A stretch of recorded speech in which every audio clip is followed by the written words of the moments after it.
اعوذ باللہ من الشیطان الرجیم بسم اللہ الرحمن الرحیم۔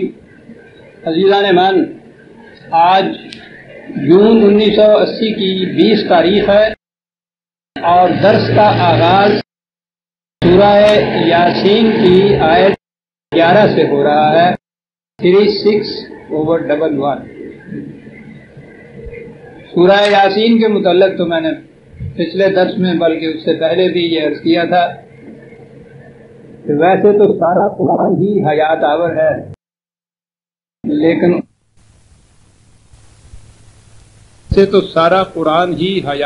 ہے، لیکن اس میں بعض صورتیں ایسی ہیں جس میں خاص طور پر یہ موضوع ہوتا ہے، اور ان میں یہ سورہ یاسین بھی ہے۔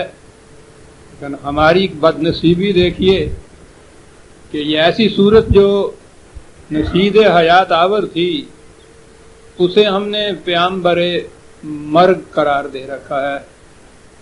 یاسین کا نام ہی ذہن میں ایسے آتا ہے جیسے کسی مردے کے سرانے بیٹھے ہوئے ہوں، لیکن آپ دیکھیں گے کہ قدم قدم پہ یہ صورت یہ بتاتی ہے کہ مردوں کو زندہ کیسے کیا جاتا ہے، یہ نہیں کہ زندہ کو مارا کیسے جاتا ہے۔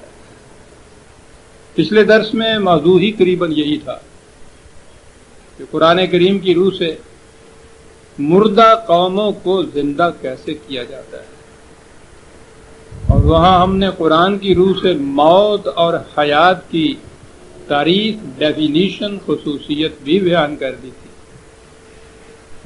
سلسلہ کلام اسی طرح جاری رہے گا، لیکن سابقہ آیت میں یہ کہا گیا تھا کہ یہ پیغامات ہم دیتے چلے جاتے ہیں،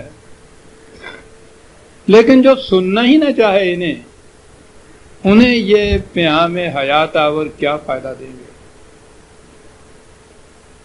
ان کے لیے برابر ہے کہ انہیں ان کی موت کے خطرات سے آگاہ کیا جائے یا نہ کیا جائے۔ خودکشی پہ جو تلا بیٹھا ہو اسے کہنا کہ یہاں چھلانگ نہ لگانا، پانی ڈوبنے والا ہے، سوال ہی نہیں ہے۔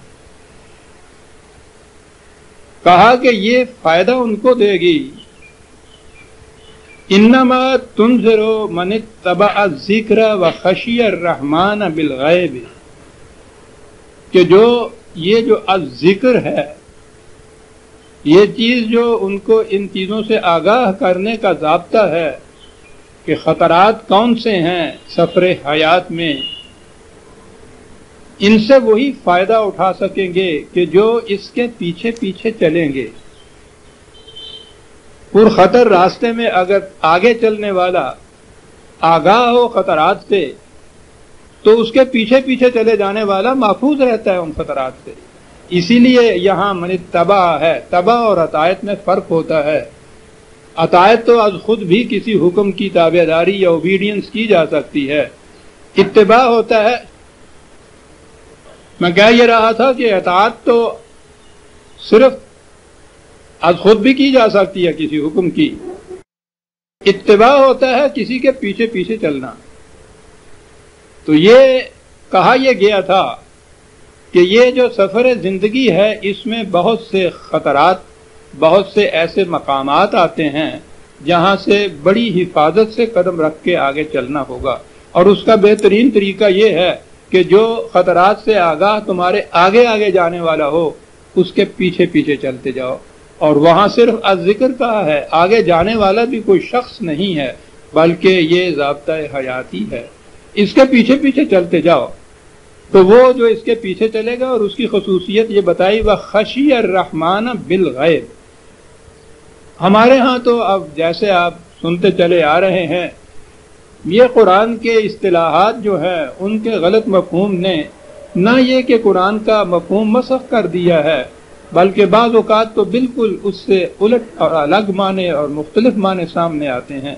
پہلے ہی قرآن شروع جہاں ہوتا ہے ذالک الکتاب لا ریب فیہ، وہ جو اس کے بعد کہا ہے ھدی للمتقین الذین یؤمنون بالغیب، وہیں یؤمنون بالغیب جو ہے بس وہاں سے یہ کہ وہ غیب پہ ایمان لاتے ہیں۔ وہ غیب پہ ایمان کے معنی ہوتے ہیں کہ جو غیب ہے اس پہ اوپر ایمان، تو اندیکھے پہ ایمان جسے کہتے ہیں اس میں تو عقل و بصیرت، علم و برہان کی کوئی گنجائش ہی نہیں ہوتی۔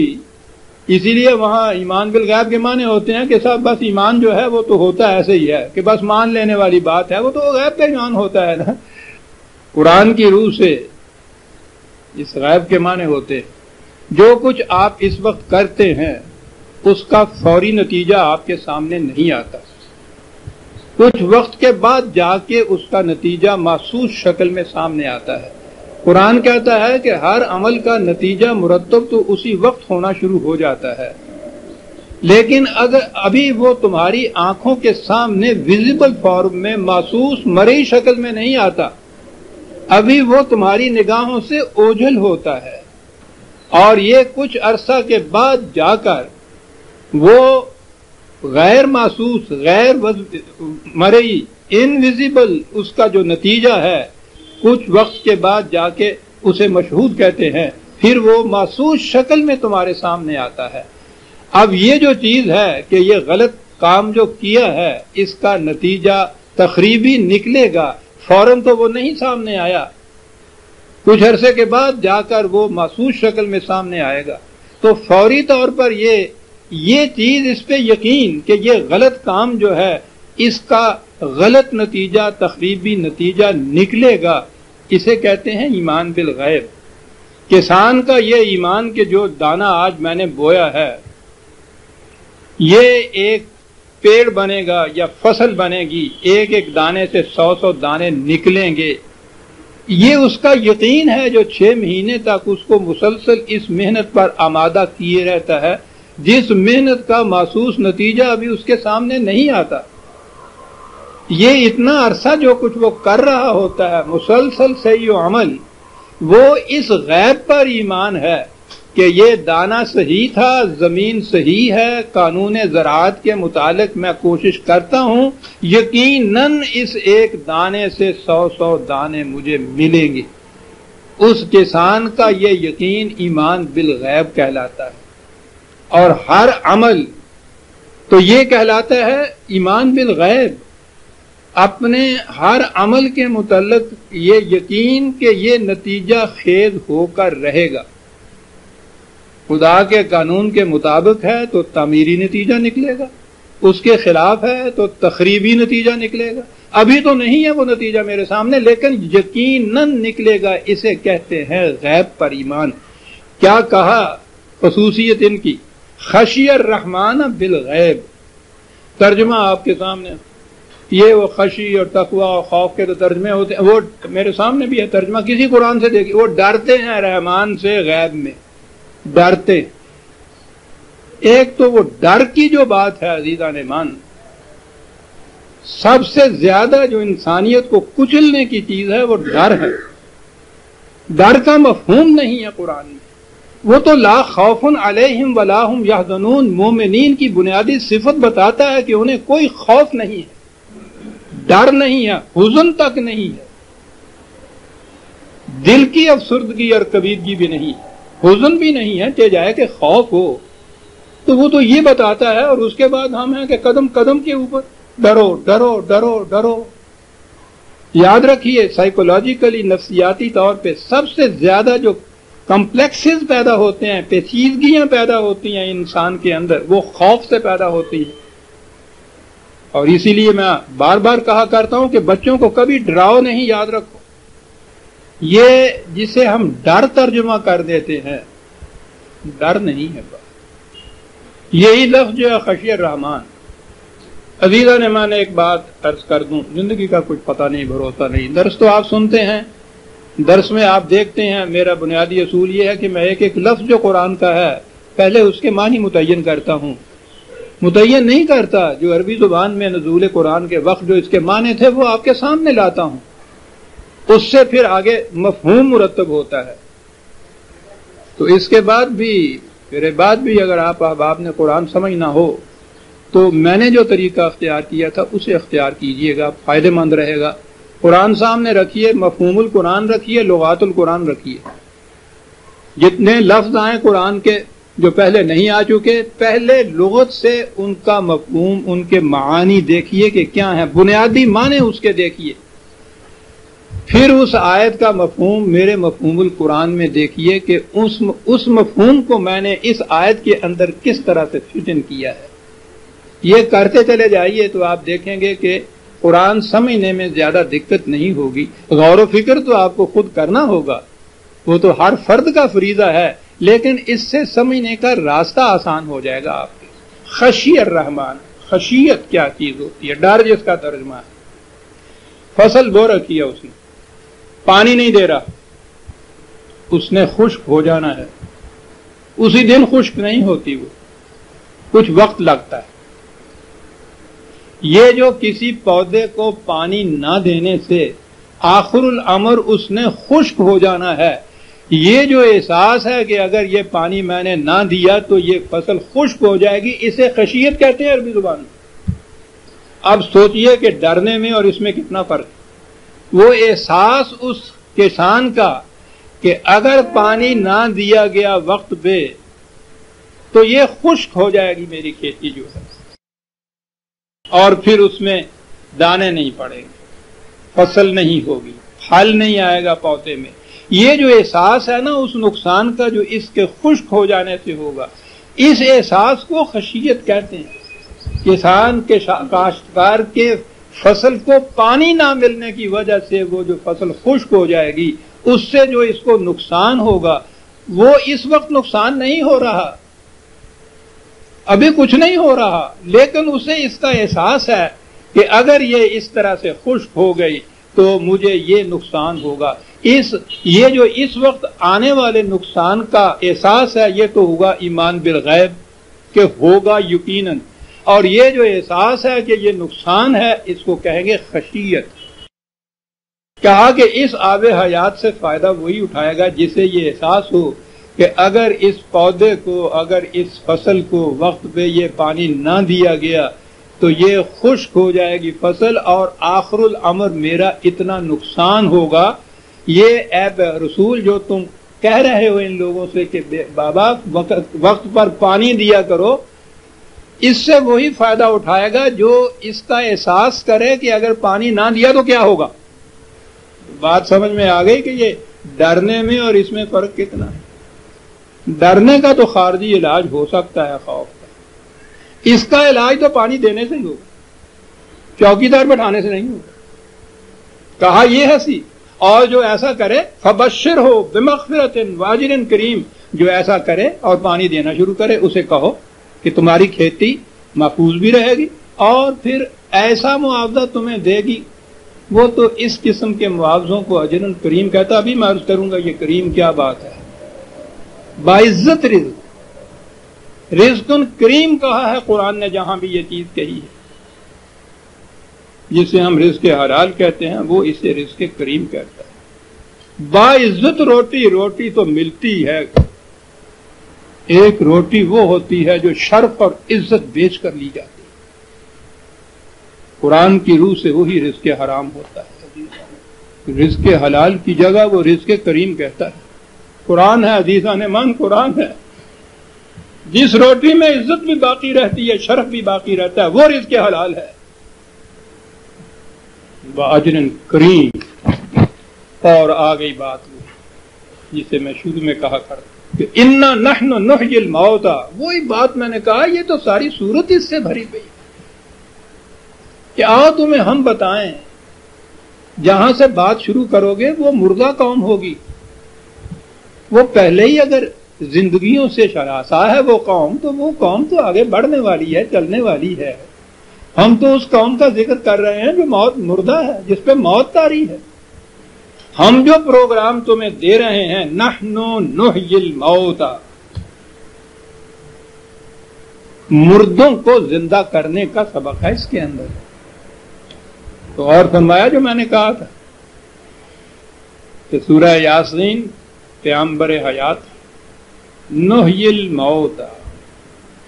پچھلے درس میں پورا موضوع یہی تھا، قرآن کی روح سے موت کسے کہتے ہیں، حیات کسے کہتے ہیں. یہ سانس کی آمد و شد، یہ حیات نہیں. ٹھیک ہے فزیکلی، لیبوریٹری، کلینکلی ڈاکٹر کے سرٹیفکیٹ کی روح سے تو اسی کو زندگی کہتے ہیں، لیکن زندگی تو انسان میں بھی ہے، گدھے میں بھی ہے، حیوان میں بھی ہے، یہ تو دونوں میں برابر ہے۔ اسی کا نام اگر زندگی ہے ٹھیک ہے، حیوانی سطح کی زندگی ہے، قرآن تو اس کو زندگی نہیں کہتا، انسان کی زندگی نہیں کہتا، تبھی زندگی تو ہے یہ۔ جسے وہ موت کہتا ہے وہ سانس کے بند ہونے والی بات نہیں ہے۔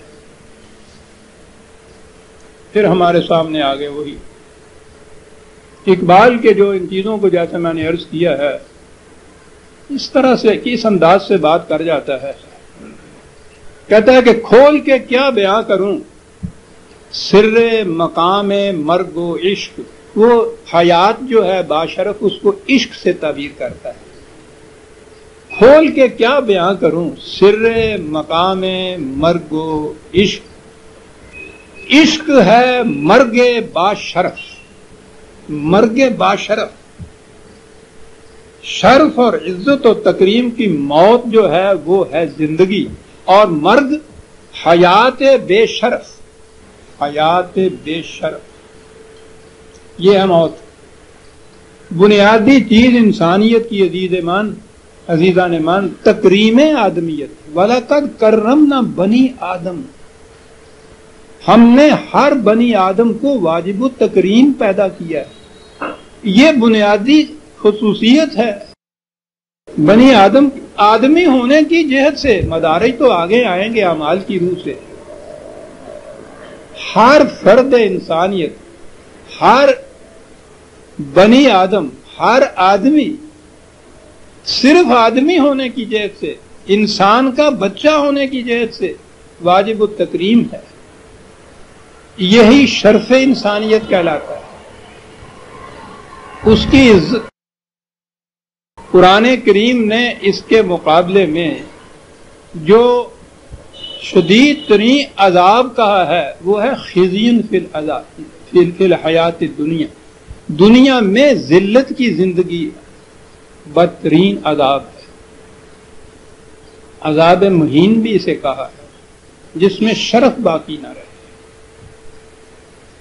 تو جسے وہ زندگی کہہ کے پکارتا ہے یا کہتا ہے کہ ہم مردوں کو زندہ کریں گے، تو وہ مردہ وہ افراد، وہ معاشرہ، وہ قوم ہے جس میں شرف و تکریم انسانیت نہیں رہتی، اور وہ کرتا یہ ہے کہ اس میں وہ تغیر پیدا کرتا ہے اس معاشرے، اس نظام کے اندر کہ ہر فرد کو تکریم اور شرف حاصل ہو جاتا ہے۔ کسی معاشرے میں اگر کسی ایک فرد کی بھی تذلیل ہوتی ہے تو وہ اسلامی نہیں کہلا سکتا۔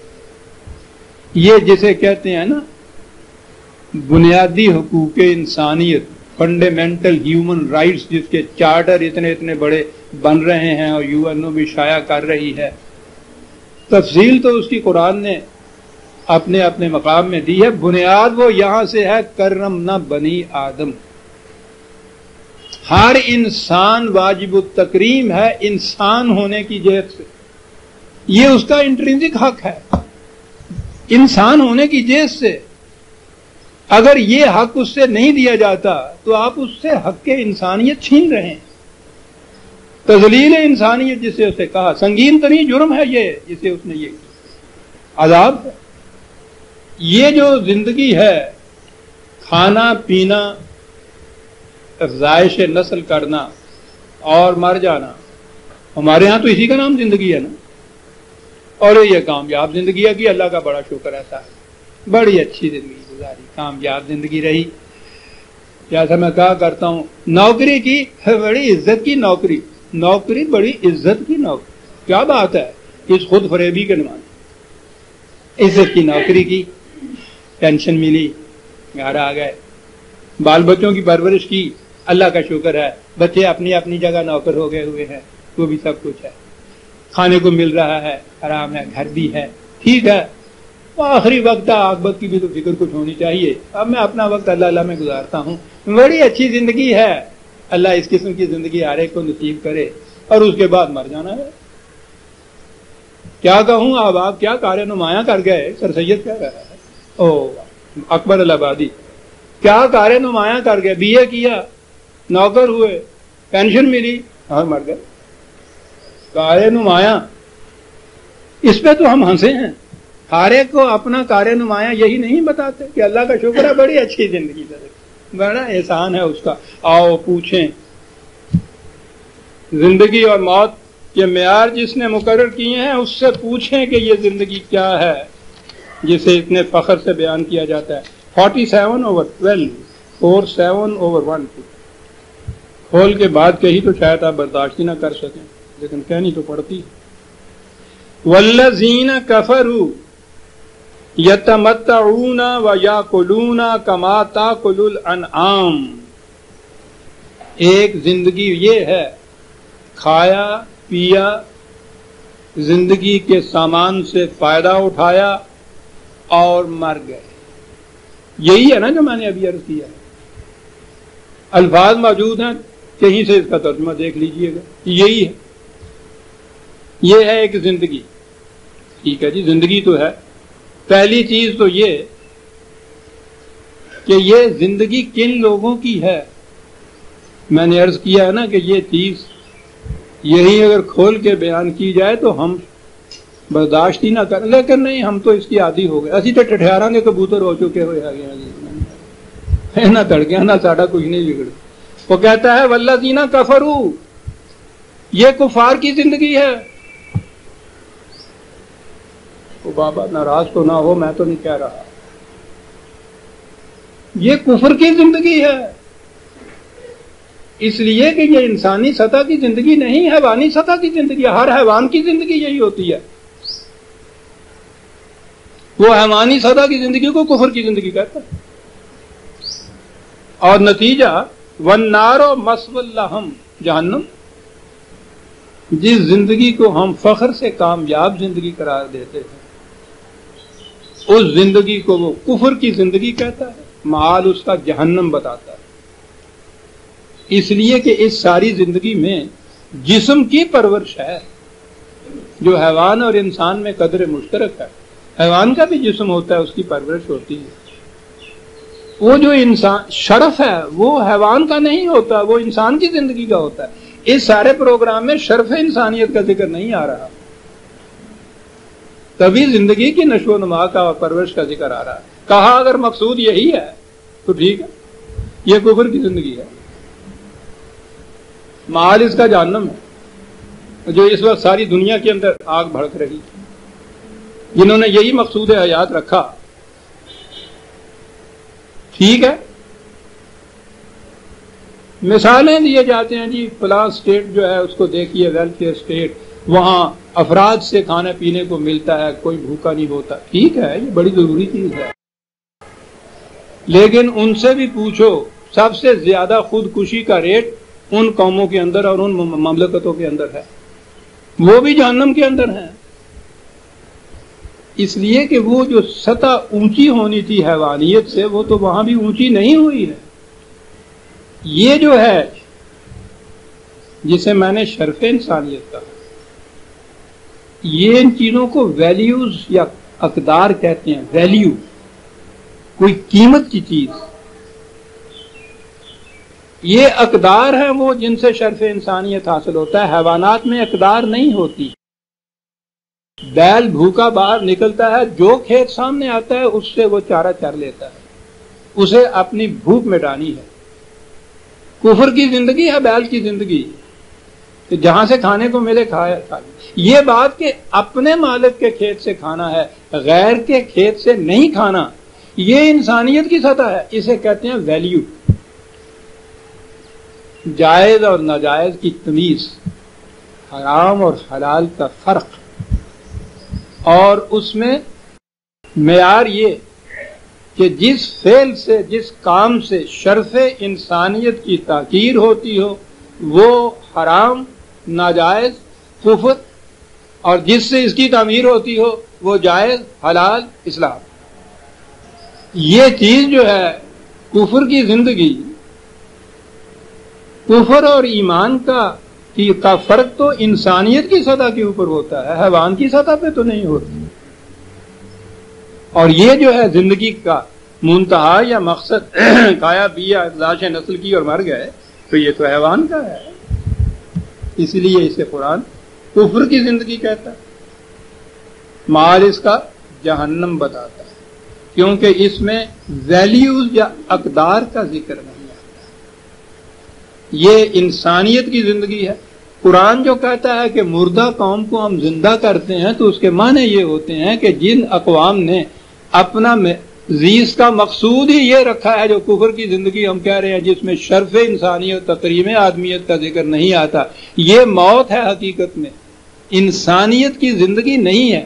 وہ کہتا ہے کہ ہم اس سطح کے اوپر جینے والے انسانوں کو اس سطح پہ لے کے جائیں گے جہاں شرف انسانیت قائم ہو جائے. اسی کا نام اسلام ہے عزیزان. اب یہ چیز جو ہے کھانے پینے کی بھی اول تو یہ سطح ہی کفر کی زندگی، اور اگر صورت یہ ہو کہ کھانے پینے کو بھی نہ ملے پوچھو ہی نہ اس کا نام کیا رکھا جائے. یعنی صرف کھانے پینے کی زندگی جو ہے اس کو تو اس نے قرار دے دیا کفر کی زندگی. تو معیار اور مقصود یا منتہا تو رکھا جائے صرف کھانے پینے کی زندگی اور اس میں بھی نہ ملے. میں نے کہا اب اس کے لیے مجھے تو کوئی لفظ سجھائی نہیں دیتا کہ میں کیا عرض کروں کہ یہ کیا زندگی ہے اس کے لیے. لیکن قرآن ذکر کرتا ہے اس کا کفر کی زندگی میں بھی ایک عذاب کی زندگی. عزیزان ایمان، میں نے جیسا عرض کیا ہے جوں جوں انسان فکری طور پر غور و تدبر سے کائنات کے اوپر فکر سے سوچ سے سمجھ سے کائنات کے رموز اور حقائق کو بے نقاب کرتا چلا جاتا ہے، قرآن کی کوئی نہ کوئی حقیقت ہے جس کی وہ چیز شہادت اس کی صداقت کی گواہی بنتی چلی جاتی ہے. دو ایک مقام تھے ان پہ بہت عرصہ غور کرتا رہا میں، پورے طور پہ بات سمجھ میں نہیں آتی تھی. آج کل سائیکالوجی کا بڑا زور ہے. امریکن سائیکالوجسٹ اگلے دن ان کی ایک چیز میرے سامنے آئی اور قرآن کی آیت کے معنی یوں نکھر گیا سامنے آ گیا ہمارے. اس نے کہا یہ ہے کہ انسانی تقاضا جو ہے، یعنی یہی طبی زندگی کے تقاضے پہلے جہاں سے وہ شروع کرتے ہیں وہ لوگ، ان کا کہ پہلا بیسک بنیادی تقاضا جو ہے وہ ہے رزق کا تقاضا، یعنی وہ چیزیں جن سے انسان کی زندگی قائم رہتی ہے. روٹی کا تقاضا ہم اپنے ہاں اس کو روٹی کہتے ہیں، روٹی کی فکر نہیں ہے. یعنی جس سامان زیست سے زندگی جن سے قائم رہتی ہے، عربی میں رزق کہتے بھی اس کو ہی. اس نے کہا پہلا تقاضا انسان کا یہ ہوتا ہے اور بڑا شدید ہوتا ہے. ان کی تحقیق یہ ہے کہ اگر اسی تقاضے میں الجھا ہوا انسان رہے تو اس سے بلند سطح کی کوئی چیز جو ہے اس کے لیے اس کو فرصت ہی نہیں ملتی سوچنے کی، اس کی توجہ جاتی ہی نہیں اس طرف، وہ اسی الجھن میں رہتا ہے. یہ اتنا بیسک تقاضا ہے وہ سائیکولوجیکلی. اس نے یہ بات کہی تو مجھے وہ ساتھ ہی یاد آ گیا کہ ہمارے پرانے بابے جو تھے یہ بھی پہنچے ہوئے تھے. انداز بڑا حسین تھا ساتھی کا. چنا قحط سالے شد اندر دمشق، ایک دفعہ دمشق میں ایسا قحط پڑا، ایسا قحط کیسا کہ 11 فراموش کردند عشق. بات ہوئی نا، یعنی کیا بات ہے صاحب کہنے کی. عشق نہیں بھولتا آدمی. کہا کہ روٹی کا مسئلہ اتنا سخت ہوتا ہے کمبل پہ کہ وہ جو قحط پڑا، قحط کی شدت کا اندازہ لگائیے کس انداز سے یہ شخص کہہ گیا ہے کہ اور تو اور لوگوں نے عشق کرنا بلا دیا تھا. اتنا تھا وہ آج عزیزان من 1000 سال بعد اس کے سائیکالوجسٹ یہ کہتا ہے کہ یہ روٹی کا تقاضا ایک ایسا تقاضا ہے کہ اگر اس کی سیٹسفیکشن نہ ہو تو انسان اس سے بلند کوئی چیز سوچ ہی نہیں سکتا. تو وہ فراموش کرنا نہیں اس کی تو بات ٹھیک ہو. وہ ایکسٹریم کی بات ساتھی نے کہی ہے جو کسی حالت میں بھی انسان نہیں بھلا سکتا، کہتے وہ ہے.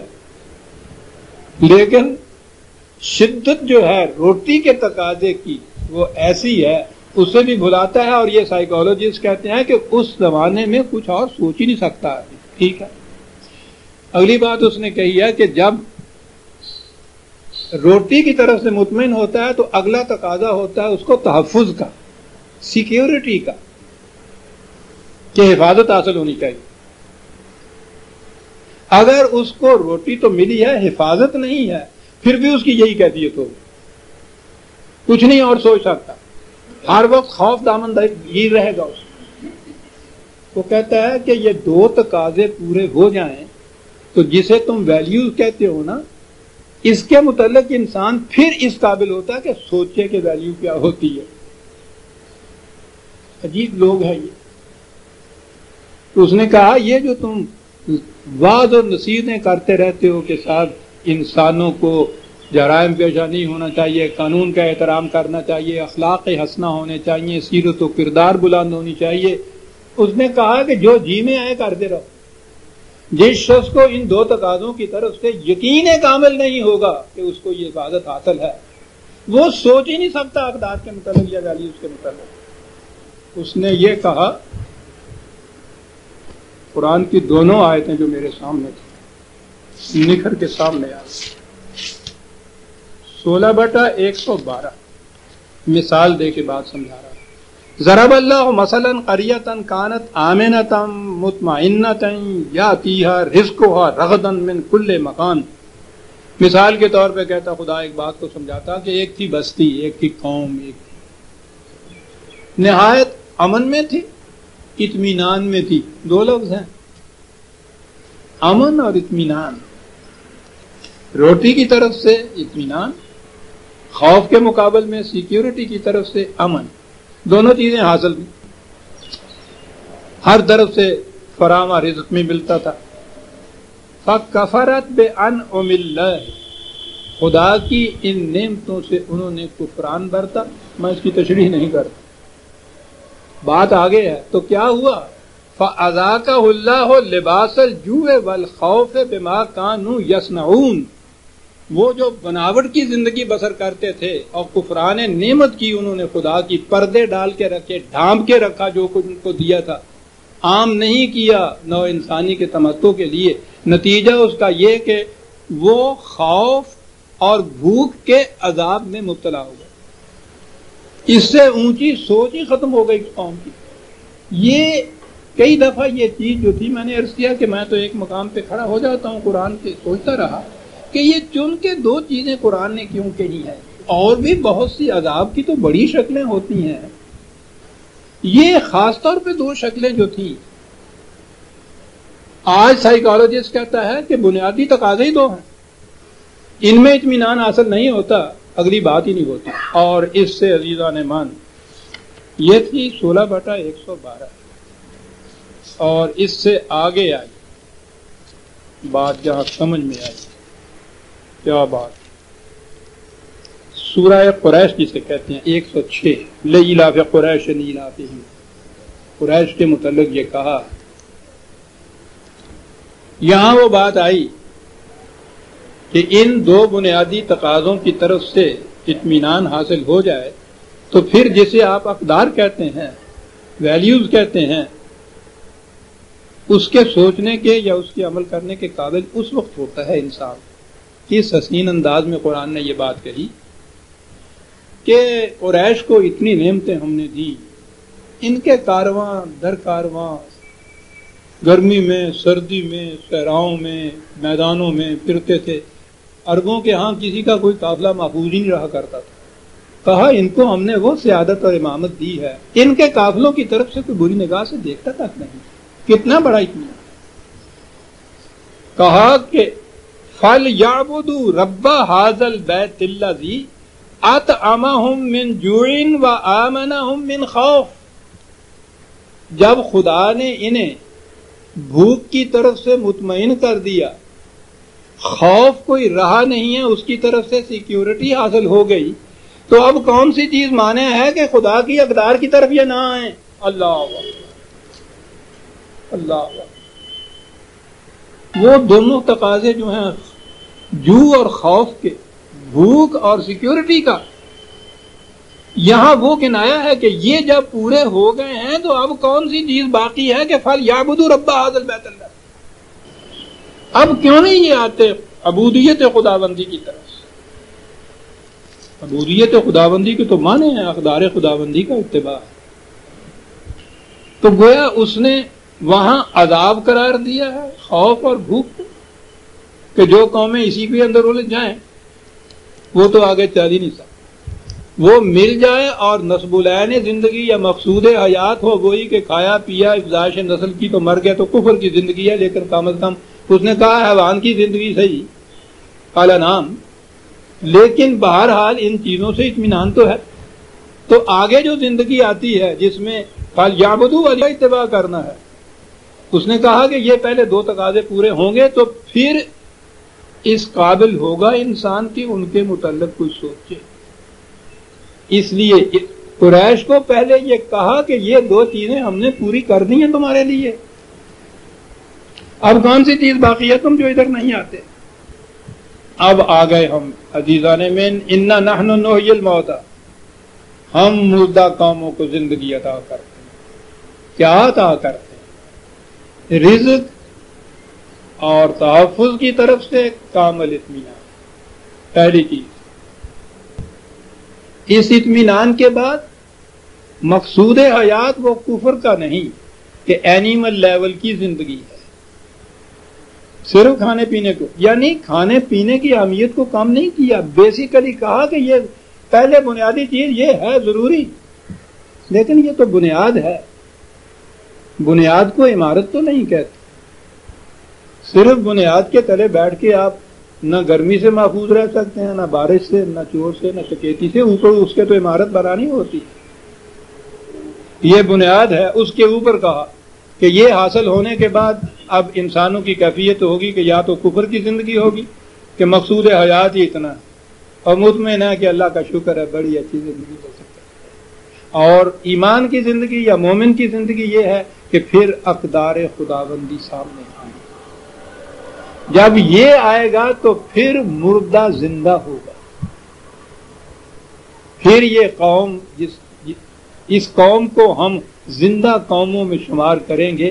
زندگی جسے اس نے ایمان کا ثمر قرار دیا ہے اس میں ہوتا کیا ہے؟ شرف انسانیت وہ قائم رہتا ہے. حیات بے شرف مرگ ہے، مرگ باشرف زندگی، شرف انسان. سن رکھیے عزیزان من، چاہتے اگر یہ ہے کہ معلوم ہو کہ سب سے بڑا ثواب کا کام، نیکی کا کام، انسانیت کا، ایمان کا کام کیا ہے، تو یاد رکھیے انسان کی تکریم اور تعظیم سب سے بڑی نیکی کا کام. سب سے بڑا جرم میزان خدابندی میں کسی انسان کی توہین اور تذلیل ہے، خواہ آپ کی نگاہوں سے کیوں نہ. بنیاد ہے جسے کہتا ہے کہ ہم نے انسان کو یہ چیز دی اور تم چھینتے ہو اس سے، یہ تو خدا کے خلاف ہے لانے جنگ، توہین انسان. اصل تعظیم احترام آدم است، موت اور حیات. اور پھر میں عرض کروں جو پروگرام دیا ہے قرآن نے موت کے بعد حیات کا، پچھلی دفعہ یہ آیت آئی تھی، اس دفعہ پھر دہرا دیتا ہوں اسے کیونکہ اسی سے سلسلہ کلام آگے چلے گا. اَوَمَنْ كَانَ مَيْتًا، سوچو ایک قوم جو مردہ تھا. تو اب ہماری سمجھ میں بات آ گئی کہ جب وہ مردہ کہتا تو کیا مانے. یا تو بنیادی طور پر روٹی اور وہ خوف سے اطمینان کی وہی بھی حالت نہیں تھی، یعنی وہ چیز بھی میسر نہیں تھی. پہلی چیز تو یہ ہو گئی. یہ میسر تھی تو مقصد زندگی منتہائے حیات اس نے اینیمل لائف جو تھی، حیوانی سطح کی زندگی جو تھی وہ قرار دیا تھا. صرف کھانا پینا، جسم کی پرورش، یہ زندگی نام اس کا تھا. کفر ہے یہ، لیکن اس سے اونچا ہے. اسی لیے کفر اور ایمان کی امتیاز جہاں سے شروع کیا نا قرآن نے، حیوانات سے تو نہیں شکر کیا. اس نے کبھی نہیں کہا کہ گدھا کافر ہوتا ہے. تو کفر اور ایمان کا امتیاز ہوا کہ کھانے پینے کو مل رہا ہے. مقصود زندگی کیا ہے؟ حیوانی سطح، کفر. اَوَمَنْ كَانَ مَيْتًا، اب یہاں تک بھی جو ہے وہ اس کے نزدیک مردہ ہے. فَأَحْيَيْنَاهُ، پہلا پروگرام یہ ہے کہ اس قوم کو اس سطح کے اوپر لاؤ کہ اسے روٹی اور خوف کی طرف سے اطمینان کامل حاصل. یہ دو بنیادی تقاضے پورے ہو رہے ہیں. پھر اگلی بات یہ ہے کہ یہ جو کھانے پینے کو مل رہا ہے یہ بیل اور گدھے کی سطح پہ نہیں دیے جاتی، ان کو دیا جا رہا، حیوانات کی سطح پہ نہیں دیا جا رہا. حیوان کسی اس کا جس کا جو ان کا مالک ہوتا ہے یا جو ان کا چرواہا ہوتا ہے وہ اس کے کسی مقصد کے حاصل کرنے کا ذریعہ ہوتے ہیں. چبرجی کی طرف جانا ہے، مالک نے جدھر کی سواریاں داد لی ادھر کو اس کا جو اشارہ کیا ادھر نہیں جاتا ہے تو پیچھے سے انٹر پڑتا. شرف انسانیت یہ نہیں. کوئی انسان جو کسی دوسرے انسان کے لیے انسٹرومنٹ بنتا ہے توہین ہے انسانیت. اور اس کے بعد اگلی چیز یہ کچھ کرنے کے بعد اب آئی فَلْيَعْبُدُوا رَبَّ هَذَا الْبَيْتِ الْعَتِيقِ. معصومیت دنیا میں کسی کی نہیں، کیونکہ اب احتیاط کسی کا نہیں. معصومیت صرف اقدار خداوندی کی. اب آیا انسان کی سطح کے اوپر یہ معاشرہ. انسان کی سطح ہی کو ایمان کی سطح کہتے ہیں جس میں شرف انسانیت قائم ہوتا ہے. فَأَحْيَيْنَاهُ کس طرح سے وَجَعَلْنَا لَهُ نُورًا، اس کے ہاتھ میں اب ہم نے دی ایک قندیل، ایک شمع، ایک روشن.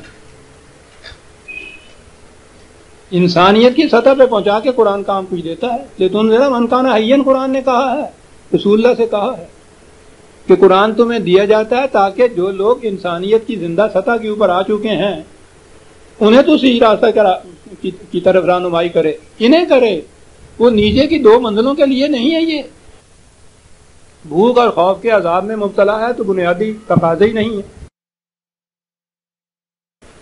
بنیادی تقاضے پورے ہو رہے ہیں اور مقصود حیات وہ ہے جسے اس نے کفر کی زندگی کہا ہے، محض اینیمل لائف سطح کی. وہاں بھی قرآن کچھ فائدہ نہیں دیتا. قرآن فائدہ دیتا ہے جب انسانیت کی سطح پہ انسان آتا ہے، کیونکہ اس کا تعلق اقدار سے ہے، ویلیوز سے ہے. یہاں کہا وَجَعَلْنَا لَهُ نُورًا، اس کو اس کے ہاتھ میں ایک شمع دی. ٹھیک ہے، تو فریضہ اتنا ہی ہے کہ وہ اس کے ہاتھ میں ایک شمع آ گئی، وہ اس کو لے کے چلے لالٹین کو، آگے آگے راستہ صاف ہوتا جائے گا، چلتا جائے گا. کہا نہیں، فریضہ اس سے آگے ہے. اپنا ہی راستہ روشن کرنے والوں کے دعوے دار تو بہت ہوتے ہیں. اپنی اپنی نجات کی فکر، اپنی اپنی روحانیت کی فکر. دین کا تصور جب بگڑ جائے تو پھر انفرادی نجات کا تصور آ جاتا ہے. اپنی اپنی نجات، میں بخشا جاؤں کسی طرح سے. تو یہ جو یہاں نور دیا جا رہا ہے اس کے ہاتھ میں، اس سے اس کا راستہ تو روشن ہوگا ہی، لیکن وہ کہا یہ غلط ہے. یمشی بہی فی الناس، نو انسانی کا راستہ روشن کر جائے.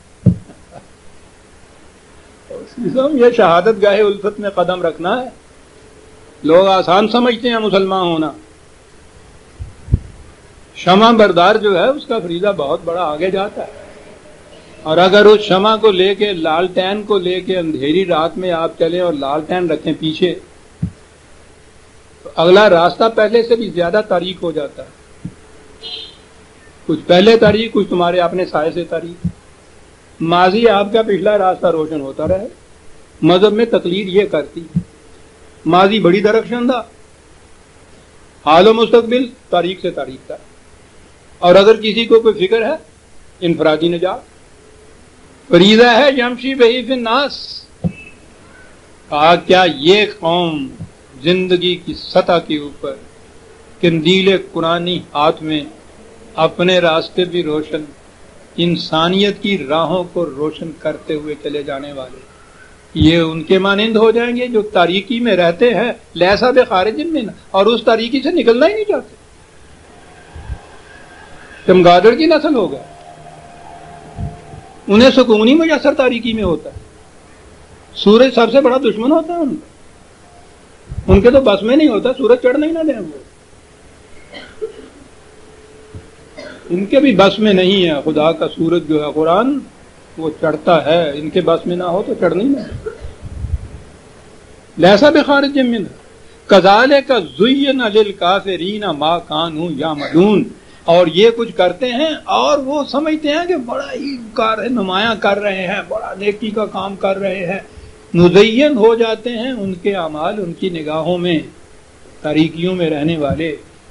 اور اگلی آیت میں تو پوچھو نہیں کیا کچھ کہہ گیا ہے، وہ وقت تو ہے نہیں اس کے لیے. وَكَذَلِكَ جَعَلْنَا فِي كُلِّ قَرْيَةٍ أَكَابِرَ مُجْرِمِيهَا. ہر قوم میں ہر بستی کے اندر کچھ تو مجرم ہوتے ہیں، کچھ مجرموں کے سرغنہ ہوتے ہیں. اکابر مجرمین، تاریکیوں میں رکھنے والے یہ لوگ ہوتے ہیں. ینکروا فیہا، عجیب عجیب پلان بناتے رہتے ہیں، سازشیں کرتے رہتے ہیں کہ تاریکیوں میں سے نکلنے نہ پائیں، کہیں روشنی میں نہ آ جائے، کہیں قرآن کی شمع نہ آگے رکھ لی جائے کہیں. لیکن وما یمکرون الا بانفسہم، یہ سارے پلان اور ساری ان کی سازشیں ان کی اپنی ذات کے خلاف ہوتی ہیں. فرق یہ ہے، کیا بات ہے قرآن کا، وما یشعرون، پلان تو بناتے ہیں، جذباتی طور پر یہ سارا کچھ کرتے ہیں، شعوری طور پر بات سمجھتے نہیں ہیں کہ ہمارے خلاف پڑے گی یہ جو کچھ ہم کر رہے ہیں.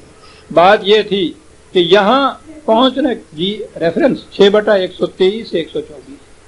پہلی چیز عزیزان من، مردوں کی سطح سے زندوں کی سطح کے اوپر قوم کو لانا ہوتا ہے، اور اس کا تعلق ہے نگاہ کے زاویے کا بدلنا، قلب و دماغ کا بدلنا.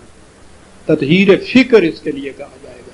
یعلم الحکمہ، تعلیم کتاب و حکمت سے یہ چیز ہوگی. کہاں سے زندگی شروع ہوگی؟ کیا کہہ گیا یہ شخص؟ دل مردہ دل نہیں ہے، اسے زندہ کر دوبارہ. دل مردہ، بات تو ساری اس پہ جسے ہم دل کہتے ہیں، ذہنیت انسان کی، تصورات، تخیلات، نظریات، معتقدات. دل مردہ دل نہیں ہے، اسے زندہ کر دوبارہ، کہ یہی ہے امتوں کے مرض، ہاں کہ یہی ہے امتوں کے مرض کہن کا چارہ.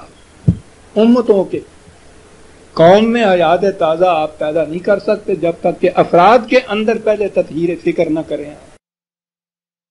اور یہ چیز قرآن کی تعلیم و تربیت سے ہے کہ یہی ہے امتوں کے مرض کہن کا چارہ.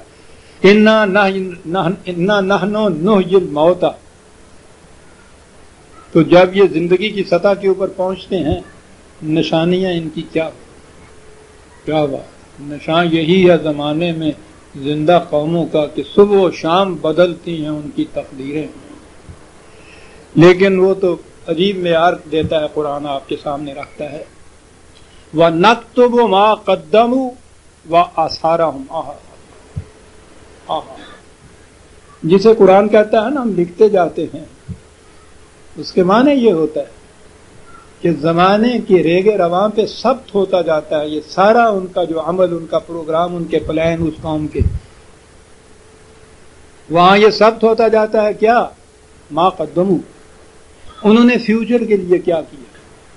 ما قدم بڑی چیز ہے. زندہ قوموں کی پہچان یہ ہے، معیار یہ ہے. پہلی چیز یہ فیوچر کے لیے کیا کر رہے ہیں، اور دوسری چیز وآثارہم، پیچھے سے آنے والوں کے لیے کس قسم کے نقش قدم چھوڑ رہے ہیں، اپنے لیے فیوچر میں کیا کر رہے ہیں، اور ان کے بعد جو آنے والے ہیں ان کے لیے کس قسم کے نقوش قدم چھوڑ رہے ہیں. عزیزان ایمان، دو لفظ ہیں، دو لفظ اگر رکھ لیے جائیں آپ کے ہاں تو نظر آ جاتا ہے کہ اسلامی مملکت کا کانسٹیٹیوشن کیا کہے گا، کیا مقاصد اس کے ہوں گے. مقاصد یہ ہوں وَنَكْتُبُ مَا قَدَّمُوا وَآثَارَهُمْ. لا ریب، یہ کسی انسان کا کلام نہیں ہو سکتا. اتنی جامعیت، اتنا ایجاز، اختصار بھی اس قدر. دو لفظ قوموں کی زندگی اور موت اور ان کے سارے معیار جتنے بھی ہیں خیر اور شر کے، دو لفظوں کے اندر سمٹا کے رکھنا. نحیی الموت، موت کی سطح سے زندگی کی سطح میں، زندگی کی سطح کے اندر پہچاننے کی یہ بات کہ فیوچر کے لیے کیا کچھ کر رہے ہو، آنے والوں کے لیے کیا نقوش قدم چھوڑ رہے ہو. پھر کیا کر رہے ہو، کیا نقوش قدم چھوڑ رہے ہو، کیا اس کا فیصلہ تم پہ ہم چھوڑ دیا گیا کہ جسے تم اچھا سمجھتے ہو اسے تم کرتے جاؤ، وہ اچھا ہو گیا. جسے تم سمجھتے ہو کہ یہ اچھے ہم نقوش قدم چھوڑ رہے ہیں وہ اچھے ہو گئے.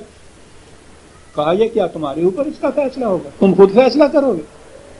خود تو فیصلہ کر نہیں سکتا انسان، فیصلہ تو خارج سے ہونا، کوئی معیار باہر ہونا چاہیے، کوئی سٹینڈرڈ جس کے اوپر پرکھ کے دیکھا جائے، ورنہ ہر مائی اپنا سونا جڑا لے کے جائے گی، انہوں خالص سونا کہے گی، اپنا زیور جڑا لے کے جائے گی، وہ تو کسوٹی پہ کسا جائے گا تو پتہ چلے گا۔ یہ بات نہیں کہ تم کس کو اچھا سمجھتے ہو۔ آہا وَكُلَّ شَيْءٍ أَحْصَيْنَاهُ فِي إِمَامٍ مُبِينٍ۔ اس صورت میں یہ امام مبینیں جسے کہتے ہیں نا، 7 مبینیں آتی ہیں، ہمارے ہاں کہا کرتی تھی اب پہلے سورہ یاسین کے 7 مبینہ ہوں گی، کیا مبین ہے یہ؟ ریفرنس آتی ہے میری بیٹی، دادی اماں سے پوچھنا۔ 7 مبینہ عجیب تھا وہ دور ہمارا، اس اعتبار سے کہ صبح آنکھ کھلتی تھی تو گھروں میں قرآن کھلے ہوئے ہوتے،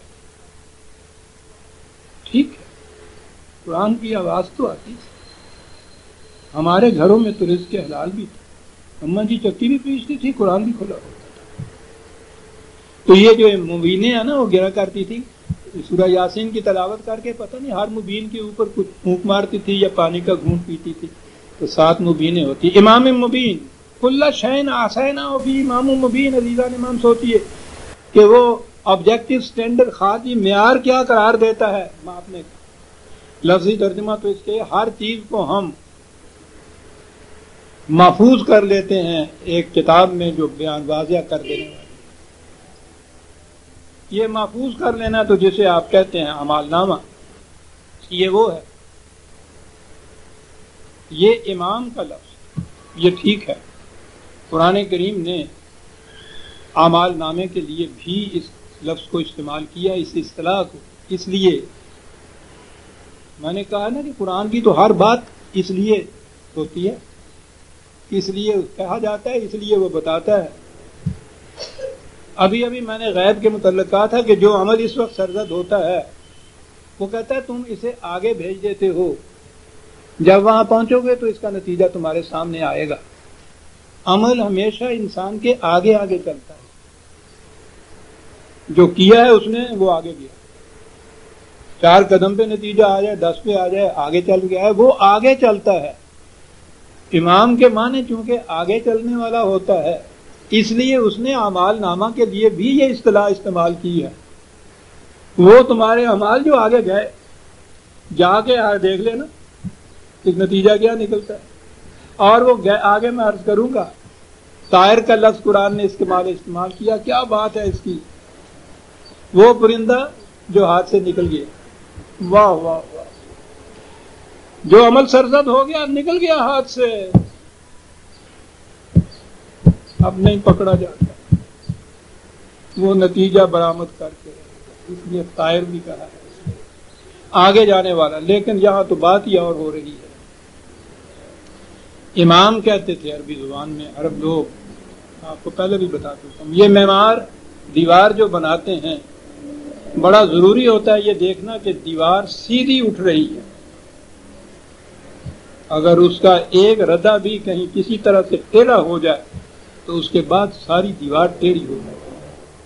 تو ہر ردہ رکھنے کے ساتھ اس کا اطمینان ضروری ہوتا ہے معمار کے لیے کہ وہ یہ دیکھے کہ دیوار سیدھی اٹھ رہی ہے، اور اس کے لیے کوئی لمبا چوڑا انسٹرومنٹ اس کے پاس نہیں ہوتا، ایک تاگے کے ساتھ ایک لٹو ہوتا ہے پیتل کا، بس یہ وہ لے کے اوپر بیٹھا ہوا ہوتا ہے، کوئی پتا وہ جن کے ساتھ تاگا لپیٹ کے وہ لٹو نیچے لٹکا دیتا ہے، بابو اوپر بیٹھا ہوا اس لٹو کے تاگے کو دیکھتا رہتا ہے، سیل میں جا رہا ہے تو دیوار سیدھی اٹھ رہی۔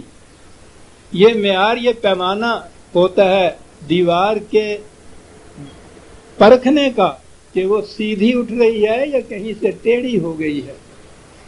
یہ جو لٹو اور تاگا ہے، تو دوستوں نے کہا تھا ہمارے ہاں سہل کہتے ہیں اس کو، یا سہل، اس کو عرب اپنے ہاں امام کہتے تھے۔ یہ ماپنے کا معیار کہ ہمارے اعمال کی دیوار سیدھی اٹھ رہی ہے یا ٹیڑھی ہو گئی ہے، کہا ہم جو کچھ کرتے ہو سب کو محفوظ کر کے اس لٹو کے والے تاگے کے سامنے لے آتے ہیں، یہ بتاتا ہے کہ سیدھے اٹھ رہے چل رہے ہو کہ غلط چل رہے ہو۔ زیرا نے من رکھا ہے ہم نے اپنے سامنے یہ لڑکی کوئی ایسی کاندھی نہیں بنائی کہ لاٹو کا ہی نہیں رکھنا ہے، سیدھی کی بات. لیکن عزیز من کند تو بنتی ہے ہارے. آپ کا تو ہر ارادہ ایک ردہ ہوتا ہے جو دیوار پہ رکھا جا رہا ہوتا ہے، تمہیں اس کا شعور ہو یا نہ ہو. ساری زندگی کا ایک ایک سانس عمال نامہ ہے. وہ تو کہتا ہے نا کہ دل میں گزرنے والے خیالات اور نگاہوں کی خیانت وہ بھی تمہارے اعمال نامہ میں ہوتی ہے. تو یہ بات تو ہے نہیں ہے کہ ہم دیوار ہی نہیں تعمیر کرتے، ہم سہل کیوں رکھیں؟ دیوار تو تعمیر ہوتی جا رہی ہوتی. ہم فریب نفس کی وجہ سے سہل نہیں رکھتے کہ وہ رکھا تو ابھی پتہ چل جائے گا کہ ٹیڑھی ہو رہی ہے. دھوکہ دے رہے ہیں اپنے آپ کو، خود ہی فیصلہ کر رہے ہیں کہ سیدھی اٹھ رہی ہے. کہتا ہے کہ خود فیصلے کرنے کی بات نہیں. کل شین احسیناہ فی امام، اور پھر وہ امام سہل ایسا ہے مبین بھی ہے، وہ یہ بھی نہیں کہ کہیں مبہم رہ جائے، معلوم نہ ہو سکے کہ صحیح اس نے کہا ہے یا نہیں. امام ہے اور امام مبین ہے. سن لیا یہ ایک آیت آئی ہمارے سامنے، نحن نحیی الموت، مردہ قوم کو زندہ کی سطح پہ لاتے ہیں، انسانیت کی سطح. وہاں اس کے ہاتھ میں قرآن کی شمع دیتے ہیں، اپنا راستہ بھی روشن کرو، انسانیت کی راہیں بھی روشن کرو. جو کچھ کرتا چلا جاتا ہے اس کے لیے دیکھنے کی چیز یہ ہے کہ تم نے مستقبل کے لیے کیا کیا ہے، پیچھے آنے والوں کے لیے کس قسم کے نقوش قدم چھوڑے. اور ان چیزوں کا فیصلہ تم خود نہیں کر سکتے. ایک امام مبین ہے، وہ لٹکایا ہوا ہے ہم نے تمہارے اعمال نامہ کے سامنے، وہ بتائے گا کہ تمہاری دیوار سیدھی اٹھ رہی ہے یا غلط اٹھ رہی ہے. دیکھا یہ سورہ یاسین کیا کہہ رہی ہے؟ کہا لیکن قوموں کی کیا کہہ رہی ہے؟ وَاضْرِبْ لَهُم مَثَلًا اصحاب القریۃ، مثال کے ذریعے کہا، بات سمجھا. یہ ہوتا یہ رہتا ہے ہمیشہ. وہاں ہم نے اذ جاء المرسلون، وارننگ دینے والے، یہ پیغامات زندگی دینے والے وہاں آئے. اذ ارسلنا علیہم اثنین فکذبوہما فعززنا بثالث. قرآن نے چونکہ مثل کہا ہے کہ مثال کے طور پہ ہم بیان کرتے ہیں، اس لیے ہمیں ضروری نہیں ہے کہ ہم متعین کریں کہ یہ کون سے رسول تھے جو بھیجے، پھر کون. اس نے تو مثال دی ہے نا یہ. لیکن ہم جب کہ جنت کے آبخوروں کے پیمائشیں بھی کرتے ہیں تو پھر یہ کیوں نہ متعین کریں. لیکن قرآن نے مثال کہا ہے اس لیے ہم متعین کرنے کی ہمیں ضرورت نہیں ہے. دو آئے، انہوں نے دو کی بھی پرواہ نہیں کی. ایک اور بھیجا ہم نے، فقالوا انا الیکم مرسلون، انہوں نے کہا کہ ہم خدا کا پیغام حیات تمہاری طرف لائے ہیں. قالوا ما انتم الا بشر مثلنا، ایک ہی اعتراض کہ تم تو ہمارے جیسے انسان ہو. وہی توہم پرستی کہ خدا کی طرف سے جو پیغام بھی لائے اس کو ما فوق الفطرت ہونا چاہیے. یہ اعتراض آتا ہے. آپ کو پتا ہم نے کیا کیا ہوا ہے؟ سارے قرآن میں رسولوں کے متعلق یہی چیز وہ کہتے ہیں کہ ہم بشر ہیں تمہارے ساتھ. ہمارے یہاں باتیں چلی ہوئی ہیں کہ حضور بشر تھے یا نور تھے. بشریت کا تصور ہمارے ذہن میں نہیں آتا. کچھ نہ کچھ ما فوق الفطرت چیزیں ضرور رکھتے ہیں، ہم معجزات رکھتے ہیں ان کے متعلق. وہ کہتے ہیں کہ وہ اعتراض یہ کرتے تھے کہ تم تو ہمارے جیسے بشر ہو، تم رسول کیسے ہو سکتے؟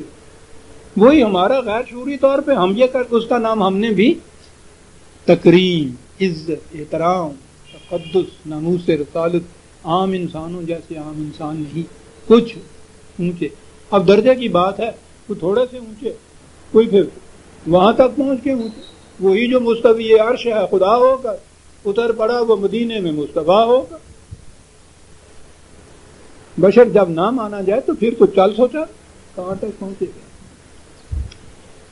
الا بشر مثلنا وما انزل الرحمن من شیء ان انتم الا تکذبون. ایک انسان کی حیثیت سے یہ بات ہم نہیں مانتے کہ خدا کی طرف سے تم پہ کچھ نازل ہوتا ہے. جس پہ نازل ہونا ہو وہ کوئی بشریت سے اونچا ہونا چاہیے، سپر ہیومن ہونا چاہیے اس. قالوا ربنا یعلم انا الیکم لمرسلون. وہ علم جو ہم تم کو دیں گے جو خدا کی طرف سے ملا ہے وہ تمہیں بتائے گا کہ ہم واقعی خدا کی طرف سے یہ باتیں لائیں. وما علینا الا البلاغ المبین. اور یہ یاد رکھو ہمارا فریضہ اتنا ہی ہے کہ جو اس نے تمہارے لیے پیغام دیا ہے تم تک پہنچا دیں. ہمارا فریضہ ہے ہی نہیں کہ ڈنڈے کے زور سے تم سے منوا بھی دیں. یہ فریضہ ہم ادا کر رہے ہیں. قالوا انا تطیرنا بکم، یہ میں نے کہا تھا نا طائر، لئن لم تنتهوا لنرجمنکم ولا یمسنکم منا عذاب علیم. میں نے کہا کہ طائر کے معنی وہ عرب اعمال نامے سے بھی لیتے تھے، قرآن نے استعمال کیا ہے 17/13 وَكُلَّ إِنسَانٍ أَلْزَمْنَاهُ طَائِرَهُ فِي عُنُقِهِ. کیا بات ہے، کون سی آیت ہے جو سامنے آئے تو کرشمہ دامن دل بھی کشت کے جائی جاس. یہاں کیفیت یہ ہے کہ ہر ایک کا اعمال نامہ اس کی گردن میں لٹکا ہوا ہے.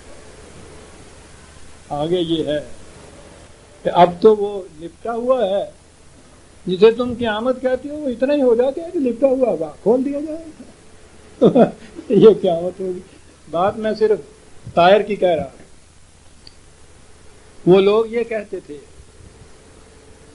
میں نے کہا قرآن وہ جو پرندہ ہاتھ سے نکل گیا، بڑی خوبصورت مثال ہے، نکل گیا ہاتھ سے اب نہیں پکڑا جاتا.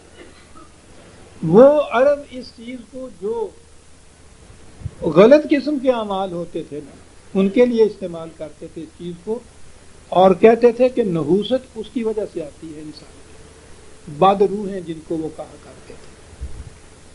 یہاں بڑی عجیب تھی، وہ کہنے لگے، وہ ان سے کہنے لگے، ان رسولوں سے کہنے لگے بابا بڑے ہی منحوس ہو گئے، صبح شام تباہ ہو جاؤ گے، برباد ہو جاؤ گے، نقصان ہو جاؤ گا، مر جاؤ گے، اور کوئی خیر کی خبر بھی سنایا کرو کبھی، بڑے منحوس ہو تم.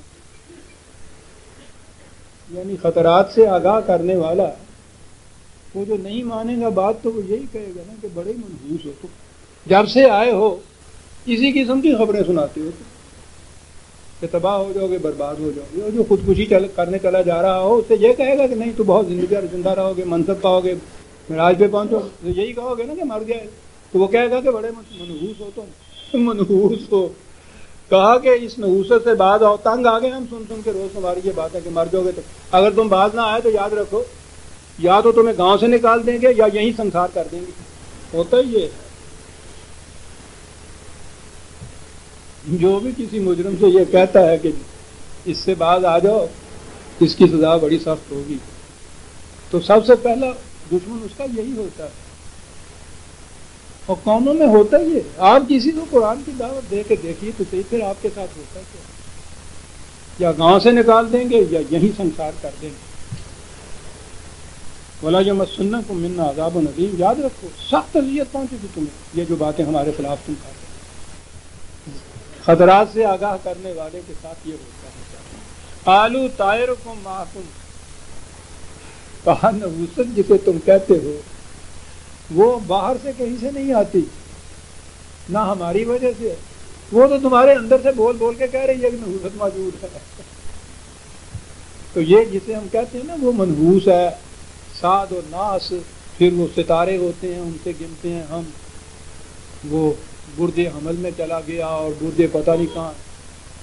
یہ سعد و ناس کا تو روز پوچھو نہیں، کھالیں نکالی جاتی ہیں اور دوسرے لیے جاتے ہیں. اور یہ بات کہ وہ بڑا منحوس ہے، قرآن نے کہا ہے کہ کوئی شخص بھی منحوس نہیں ہوتا، مسعود نہیں ہوتا. انسان کے اپنے اعمال ہیں جو نحوست بن کر اس پہ چھا جائے. یہ باتیں خارج سے نہیں آتی، کسی فرد کی وجہ سے یہ کچھ نہیں ہے. طائرکم معکم آئین ذکرکم. ہم پوچھنا یہ چاہتے ہیں کہ ہم نے تم سے کہا کہ آگے نہ جانا، پانی گہرا ہے ڈوب جاؤ گے، اور تم کہتے ہو کہ یا تمہیں مار مار کے دھواں کر دیں گے یا گاؤں سے نکال دیں گے.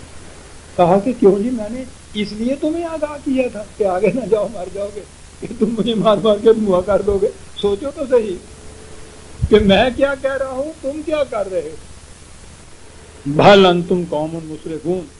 ہاں بات اصل میں یہ ہے کہ حد سے گزری ہوئی قوم جو ہمدرد اور بے خواہ کے متعلق یہ بات کہے کہ یا تو باز آ جاؤ ان باتوں سے ورنہ تمہیں مار دیں گے، تو اس سے زیادہ حد سے گزری ہوئی قوم کون ہو سکتی. یہ وہ کر رہے تھے سب کچھ. وَجَاءَ مِنْ أَقْصَى الْمَدِينَةِ رَجُلٌ يَسْعَىٰ. یہ تو عام لوگ تھے جن میں وہ یہ باتیں کر رہے تھے. تو قرآن نے کئی مقام پہ یہ کہا ہے یہ ہمارے ہاں انگریز کے زمانے میں بھی یہ سول کے لیے جو بناتے تھے نا، وہ اپنے ہاں حکومت کے قائدوں کے لیے، افسروں کے لیے آبادی سے باہر دور بناتے تھے یہ چیزیں. یہ ان کے بنگلے، ان کی کوٹھیاں شہر سے دور ہوتی تھی ذرا، اور وہ اس لیے کہ عوام کے اندر وہ نہ گھل مل جائے، عوام سے ممتاز رکھنا چاہتے تھے نا آپ. اور آبادی سویلین کہلاتی تھی، وہ علاقہ سول کا کہلاتا تھا. اب بھی ہمارے یہاں سول کا علاقہ پرانے وہ یادداشت کے طور پہ موجود ہوتا ہے، سول کا علاقہ. یہ قرآن وہ بتاتا ہے کہ ان ادوار میں بھی، ملوکیت میں بھی، اکثر مدینہ شہر سے دور کی بستی جو تھی، وہاں سے ایک بڑا تیزی سے بھاگتا ہوا ایک شخص آیا کہ یہ عوام کہیں ان کو پتھر مار مار کے ماری نہ دیں. اور رجل، ویسے تو رجل کے معنی مرد ہوتا ہے، لیکن عربوں کے ہاں وہ ہر مرد کو رجل نہیں کہتے تھے. جس میں جرت، بصالت، حمیت، بہادری یہ چیزیں ہوتی تھی اسے مرد کہتے تھے. ہمارے ہاں بھی فرق کرتے. جنے کا پتر ہے نا، جنا ہوا ہے نا، حالانکہ جنا تو ہر وہ ہے جو پیدا ہوا ہے، جو جنا گیا ہے، لیکن فرق کیا کرتا تھا. عربی زبان میں بھی کرتے تھے فرق. تو جب وہ رجل کہتا ہے تو اس کے معنی ہوتے ہیں کہ ایک شخص جو جرت بھی رکھتا تھا اور حمیت بھی رکھتا تھا. وہ بھاگا ہوا آیا، اور وہ اکثر مدینہ سے آیا، اس علاقے سے آیا جہاں سول آبادی رہتی ہے. اور اس نے آن کے کہا، قالا یا قوم اتبعوا المرسلین. اس نے کہا کیا کر رہے ہیں مرسلین، معاف رکھیے گا، واتبعوا المرسلین، کیا کر رہے ہو؟ تمہیں وہ بڑی خیر خواہی کی باتیں تمہیں وہ بتا رہے ہیں، پیغامات دے رہے ہیں، تو ان کا کہنا مانو. آگے ہے دو شرطیں دی ہیں اس میں بڑی عجیب، کیوں مانو؟ نتبعوا من لا یسألکم اجرا وهم مہتدون. کہتے دیکھتے نہیں ہو کہ وہ جو جس راستے کی طرف رہنمائی کرتے ہیں اور چل رہے ہیں وہ راستہ صحیح ہے. اس پہ غور کرو کہ وہ راستہ صحیح ہے. میں نے غور کیا ہے کہ صحیح راستے کی طرف وہ رہنمائی کر رہے ہیں اور چل رہے ہیں. اور من لا یسألکم اجرا، اور اس کا کوئی معاوضہ تم سے نہیں مانگ رہے. تو بڑی شرط یہ ہے عزیزان مان، جس آپ نے بات منوانی ہو کسی سے اگر، یا دائی یا مبلغ جسے آپ کہتے ہیں، شرط یہ ہے کہ اس کی زندگی بتا رہی ہو کہ وہ خود صحیح راستے پہ چل رہا ہے. پہلی شرط یہ نہیں بات کہ تم یہ سنو وہ کہتا کیا ہے، نہ یہ نہ دیکھو وہ ہے کیا. غلط بات. اگر ہے کیا والی بات تمہارے قابل اطمینان نہیں ہے تو اس کی کوئی بات بھی تم ماننے کو تیار نہیں. محتدون وہ نظر آ جائے کہ صحیح راستے پہ چلتا ہے. اور اگلی چیز یہ ہے کہ اپنے اس فریضہ تبلیغ کی ادائیگی کے لیے کوئی معاوضہ نہ طلب کرے. اور معاوضہ مال اور دولت کا ہی نہیں ہوتا. بسیار اشوا ہاس بٹارا کے نام نے، کیا بات خوبصورت ہے مصرا، لاکھوں اشوے ایسے ہیں جن کا نام ہی نہیں رکھا جا سکتا. معاوضے اور صلے کے حصول کی تو شکلیں بیسیوں ایسی ہیں جن کو نہ ماپا جا سکتا ہے، نہ تولا جا سکتا ہے، نہ گنا جا سکتا ہے. بہت سی شکلیں ہوتی ہیں. کسی قسم کا بھی معاوضہ نہیں تم سے مانگ سکتے اور خود سے ہی راستے پہ چلتے. کہا میں نے دیکھ لیا اس کو، وما لی لا اعبد الذی فطرنی والیہ ترجعون. کہا میں نے اپنی آنکھوں سے دیکھ لیا ہے کہ ان کی زندگی بڑی پاک بازوں کی زندگی ہے اور کچھ مانگتے نہیں ہیں. بات جو کہہ رہے ہیں بڑی صاف سیدھی بات کہہ رہے ہیں. تو اس کے باوجود کہا کہ بھائی تم جو کچھ جی چاہے ان کے متعلق کہو، اس کے باوجود مجھے کیا ہو گیا ہے کہ میں ان کی بات نہ مانوں اور اس خدا کے قوانین کا اتباع نہ کروں جس کی طرف یہ مجھے دعوت دے رہے ہیں. فطرنی، ٹھیک انہوں نے کہا ہے، پیدا بھی اسی نے کیا، نٹھنڈک سے وہ تم کو پیدائش میں لایا. وَإِلَيْهِ تُرْجَعُونَ، اور میرا ہر قدم جو ہے، میرے عمل کا ہر قدم جو ہے وہ اس کی عدالت کی طرف اٹھ رہا ہے. اس لیے میں بھاگ کے تو کہیں جا نہیں سکتا. اس نے آ کے یہ کہا. میں نے پچھلے درس میں یا اس سے پہلے کہا تھا نا کہ قرآن نے دو شرطیں قرار دی ہیں صحیح راستے پر آنے کے لیے. ایک تو یہ کہ اس قوم تک یہ پیغام پہنچے، اور دوسرے یہ ہے کہ اس میں صلاحیت ہو اس کے سمجھنے کی. تو اس میں بھی یہ نظر آیا کہ وہ اکثر مدینہ سے جو رجل آیا ہے تو اس میں یہ صلاحیت تھی، وہ بات کو سمجھا.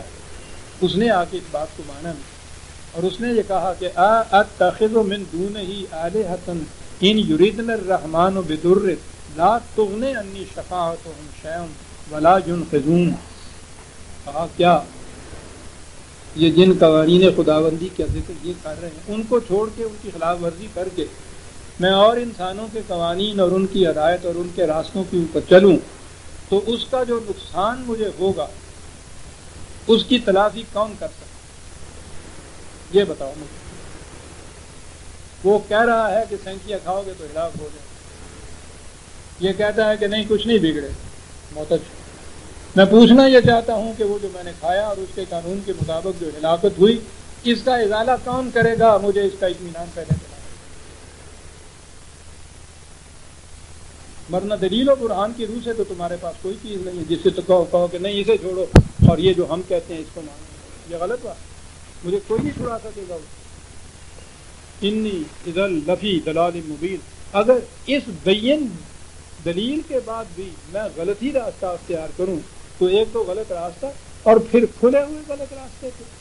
سائن بورڈ کہہ رہا ہے کہ یہ راستہ مال کی طرف نہیں جا رہا، مغن کی طرف جا رہا ہے، جانا میں نے مال کی طرف ہے، پڑھنے کے بعد بھی اس راستے پہ جاؤں، میرے جیسا گمراہ کون ہو سکتا ہے؟ انی آمنت بربکم فاسمعون، سن لو میں ایمان لایا خدا۔ یہ ایمان وہ نہیں ہے جو فرعون لایا تھا۔ قرآن نے بتایا ہے کہ پہلے تو وہ اپنی ہیکڑ میں رہا، انا ربکم الاعلی، کون ہے میرے سامنے بولنے والا، ہم سب سے بڑے خدا ہیں۔ اور جب وہ ڈوبنے لگا، موت سامنے آئی تو اس وقت چلایا کہ میں ایمان لایا رب بنی اسرائیل، رب موسیٰ اور ہارون پر میں ایمان لایا۔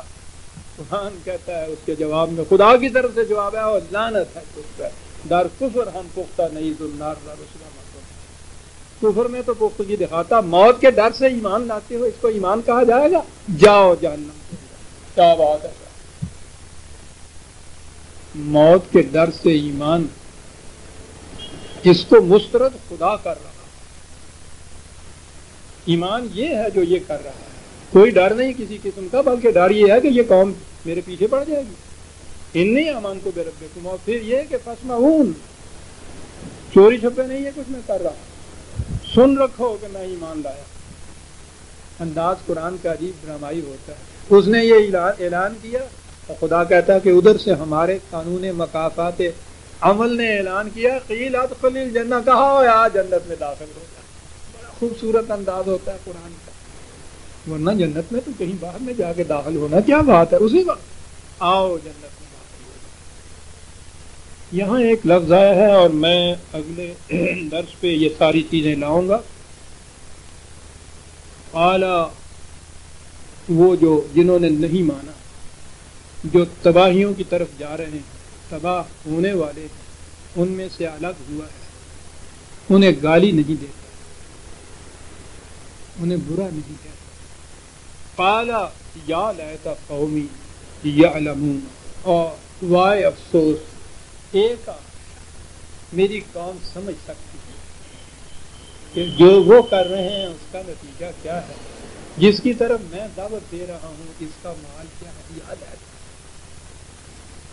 میں اگلے درس میں اس کو ڈیولپ کروں گا عزیزان من، کہ اگلی آیت میں یہ بات آ رہی ہے اور یہ بہت بڑی چیز ہے۔ مجرم ہے، مان نہیں رہے، ڈر بھی ہے کہ شاید میرے اوپر بھی نہ حملہ کر دیں، ان کے خلاف عداوت اور نفرت کے جذبے نہیں، تعصب اور ہمدردی کے جذبے، تو کم وقت تو کیا کر رہے ہیں؟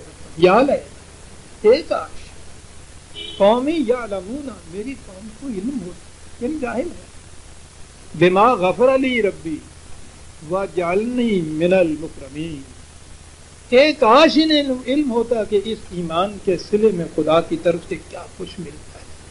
ان کی محرومی کے اوپر تعصب ہے، غصہ نہیں آ رہا۔ میں نے عرض کیا میں اگلی آیت میں یہ بات آتی ہے، اور آگے وہ آیت، اگلی آیت وہ نہیں آیت، یہ درمیان میں ہے، کہا کہ یہ کیفیت انہوں نے نہیں مانا، یہ ادھر آ گیا، وہ اپنی ضد پہ اڑے رہے، تھوڑا ہی وما ختم ہو گیا تو ختم کر دوں یہیں۔ ہاں اچھا ہی کوئی بات نہیں، وہ ٹیپ کیونکہ ختم ہوا ہے تو اس لیے ایک ہی تو آیت ہے، تو یہیں سے ہم لے لیں گے۔ سورہ یاسین کی آیت 27 تک ہم آ گئے، 28ویں آیت سے ہم آئندہ درس میں لے لیں گے۔ ربنا تقبل منا انک انت السمیع العلیم۔ شکریہ۔ لیکن اس کے بعد جو آیت آتی ہے، بہرحال میں نے عرض کیا ہے نا، تو اس کو تو میں اگلے